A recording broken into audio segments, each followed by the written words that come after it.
예, 오늘의 모닝 브리핑 시작하겠습니다. 엔비디아 등 주요 반도체주 밀리면서 기술주 중심으로 좀 하락을 유발하는 그런 모습이 나왔고요. 그런데 이번 주에 이제 미국의 대규모 국채 발행이 진행이 되거든요. 그리고 경기 침체에 대한 경고가 또 전해진 것도 미증시가 하락하는 주요 요인 중에 하나였습니다. 한국 관련 지표는 MSCI 한국 지수는 올랐지만 야간 선물이 1.53% 빠졌거든요. 그래서 초반에 좀 고전할 가능성이 있다, 이렇게 투자자들이 본 것 같고, 우리 증시 어제 반도체, 제약, 엔터주가 올라가고 2차 전지는 빠지고 이런 구도가 나왔는데, 이런 구도에 조금 변화가 생길 가능성이 있죠. 오늘 이 부분도 체크를 해보겠습니다.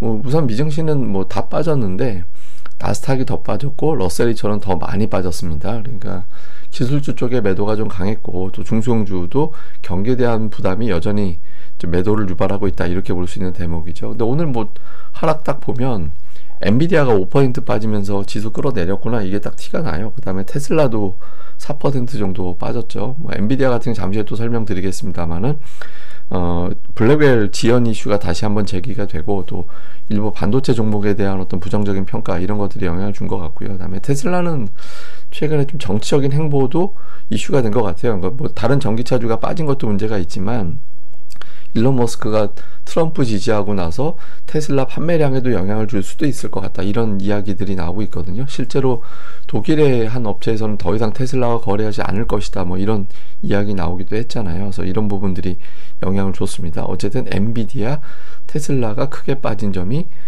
지수에 직접적인 영향을 준 것으로 일단은 보입니다. 사실 개장 전에는 좋은 분위기였거든요. 장 초반에 상승 출발했잖아요. 그러니까 일본에서 처음에 금리 인상 단행되고 추가적으로 금리 올릴 수도 있다, 여기에 이제 투자들이 되게 긴장을 했었는데, 어제 같은 경우는 일본에서 시장이 불안정하면 금리 인상 추가로 안 할 거야, 이런 메시지를 줬잖아요. 그래서 여기에 대한 어떤 안도감이 작용이 되면서 아시아 증시 끌어올렸고, 미증시도 초반에 올라가는 그런 모습이 나왔습니다. 그런데 이게 지속성이 있을 거냐, 여기에 대한 의구심이 있거든요. 미국의 금리 인하는 결과적으로 엔화를 다시 강세로 만들어낼 수도 있다. 그래서 이건 좀 부담이 된다. 그래서 엔달러 환율이 계속 올라가지는 못할 것 같다, 이런 취지의 또 분석이 있었거든요. 이게 사실 최근에 엔캐리에 대한 공포감이 있잖아요.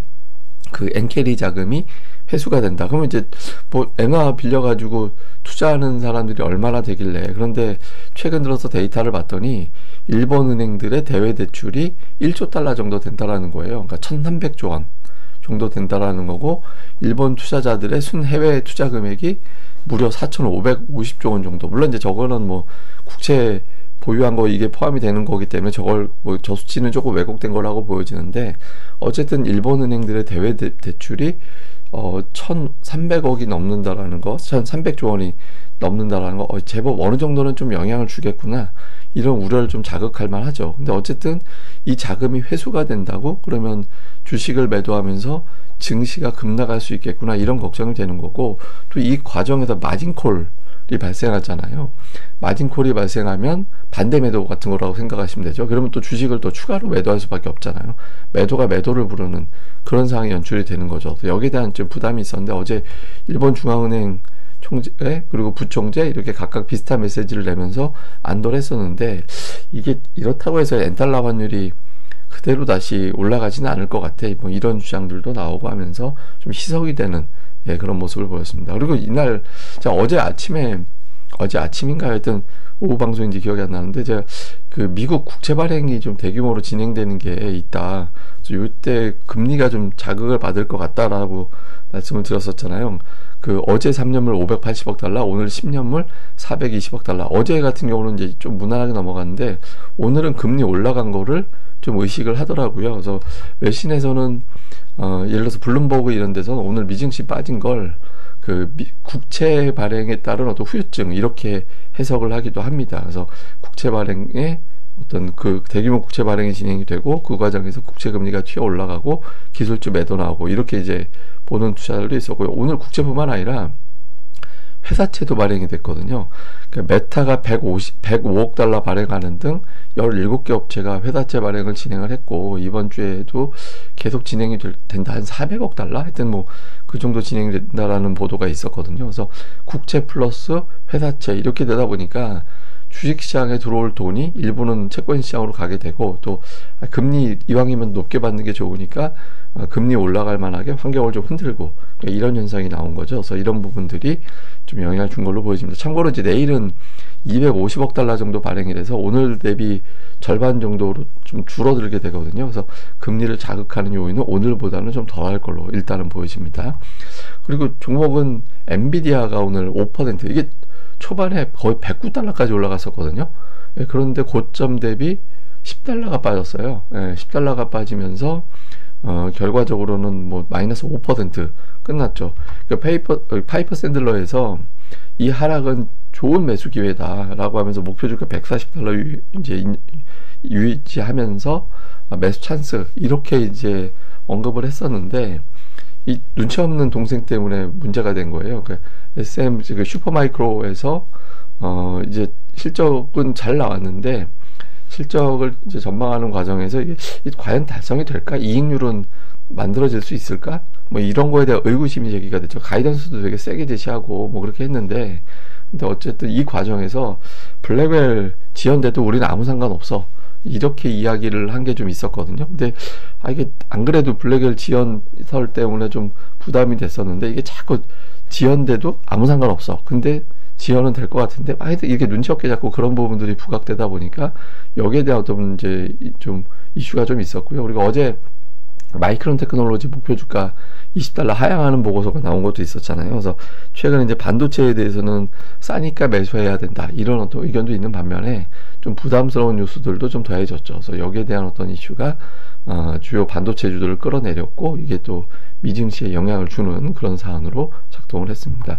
대신 이제 에너지주들은 좀 올랐습니다. 국제유가가 상승을 하면서 에너지주들이 이제 상승한 게 특징이었고, 또 버핏 이슈 이후에 이제 하락하던 애플도 오늘 소폭이긴 하지만 이제 상승했다라는 점은 그나마 좀 낙폭을 제한하는 그런 요인이었습니다.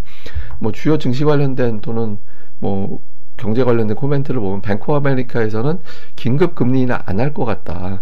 보통 긴급 금리 인하는, 이게 긴급 금리 인하라는 건 뭐냐면 FOMC 회의가 있어야 금리를 내리는 거잖아요. 근데 회의도 없는 달에 갑자기 긴급으로 회의를 열어서 금리를 내리는 거, 최근에 내려야 된다, 이런 주장들이 있었거든요. 근데 여기서는 코로나 때나 금융위기 때, 또 전시 상황 때, 이때나 긴급 인하를 했지, 그리고 주식시장이 30에서 50% 폭락하는 상황에서나 내렸기 때문에 지금은 그런 상황 아니다. 다음에 이제 골드만삭스에서는 헤지 펀드들이 최근 들어서 IT ETF를 매수하는 거를 봤다. 그래서 조정시 매수하면 승률이 높다라는 거를 헤지 펀드들이 활용하는 것 같다, 뭐 이런 주장도 있었고, 그다음에 UBS에서는 여전히 연착륙 가능성이 높아서 뭐 기업들의 실적은 잘 나올 것 같다, 이런 취지로 이야기를 했습니다. 근데 오늘 제이미 다이먼 저 사람이 또 산통 깨는 발언을 했는데, 이게 2년 전부터 계속 경기 침체 온다고 이번에 또 그 얘기를 했어요. 지정학적인 리스크, 재정 적자, 대선 등 변수 때문에 경착륙 확률이 훨씬 더 높다, 연착륙 대비 2배 이상 확률이 더 높다라고 이야기를 하면서 연준이 2%대 물가를 달성하는데 회의적이다라는 언급까지 했거든요. 이 사람은 좀 너무 비슷한 취지의 이야기를 좀 반복적으로 하다 보니까 원래 저런 사람인가, 이런 생각이 들긴 하지만, 또 지금 같은 분위기에서 제이미 다이먼 같은 이제 유력 인물이 발언을 해버리면 또 영향을 받죠. 그래서 오늘 경기 침체에 대한 어떤 걱정을 또 자극하는 그런 측면도 있었습니다. 그리고 이제 이번 달 변동성을 이렇게 해석하는 것도 있어요. 그러니까 그 증시 관련된 ETF 자금 동향을 보면 8월에 자금이 잘 안 들어오거든요. 그러니까 휴가철이라 그런지 몰라도 돈이 잘 안 들어오는 경향이 있는데, 그리고 증시의 거래 대금이라든가 이런 것들이 상대적으로 적은 달이래요. 그래서 이제 수급이 좀 공백 상태인데, 이럴 때 치사하게 이제 좀 공격하는 것 같다, 그러니까 이런 식의 어떤 해석도 있고요. 그 다음에 이게 이제 뭐냐면 주요 이벤트별 시장의 어떤 변동성이 얼마나 나올 거냐, 그러니까 이제 변동성을 유발한 이벤트가 뭐가 있을 거냐. 그래서 뭐 다음 주에 CPI, 잭슨홀 미팅, 엔비디아 실적, 이번 달에 이제 줄줄이 이런 일정이 좀 있는데, 근데 이제 당장 그 신규 실업수당 청구 건수, 이게 사실은 그냥 매주 나오는 거라서 그렇게 중요한 데이터는 아니었거든요. 근데 지금 고용 지표에 굉장히 민감해져 있거든요. 그래서 내일 고용 데이터 나올 텐데 이게 앞두고서 좀 조심해야 되는 거 아니냐. 그래서 오늘 막판에 매도가 나온 것도 그런 이유도 있는 것 같다, 뭐 이런 주장도 있습니다. 자, 뭐 이건 제가 제외하고, 그 우리 증시는 외국인들이 완전히 컴백하지 않았거든요. 그러니까 매도는 줄었죠. 이틀 동안 어마어마하게 매도를 퍼붓고 나서 매도 규모가 줄어들긴 했는데 코스피 기준으로 외국인들 아직 완전히 컴백하진 않았잖아요. 그래서 외국인들 돌아와 줘야 뭐 시장이 돌아섰구나 이렇게 얘기를 하는데 이거는 좀 패다가 쉬는 건지 아니면은 어떻게 하고 있는 건지 알 수가 없잖아요. 근데 어제 조금 다행스러운 건 외국인들이 삼성전자를 매수로 돌렸거든요.